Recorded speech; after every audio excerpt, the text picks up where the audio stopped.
ஆனா காயின் சொல்றான், ஆண்டவரே இந்த தண்டனை என்னால சகிக்க முடியாது.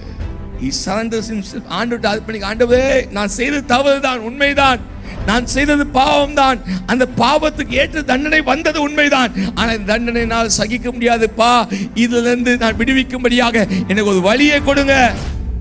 ஹல்லேலூயா. இந்த உலகத்துல பிறக்கிற எந்த மனுஷனும் பாவியாய் பிறக்கிறான். ஆமென். முன்னோர்கள் செய்த பாவம், ஆமென், நம்முடைய வாழ்க்கையில வழி வழியாய் வந்த பாவங்கள் நம்முடைய வாழ்க்கையில நீ ஒரு பாவி என்று நம்முடைய பாவத்துக்குள்ளே நம்மை தள்ளி கொண்டிருக்கிறது.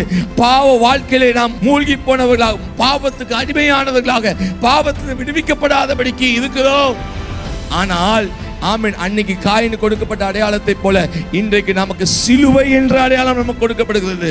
சிலுவை அண்டை வருகிறவர்களுக்கு இந்த பாவத்திலிருந்து விடுதலை உண்டாகிறது, பாவத்தின் தண்டனையிலிருந்து மீட்பு உண்டாகிறது. எது விசுவாசிக்கிறீங்க?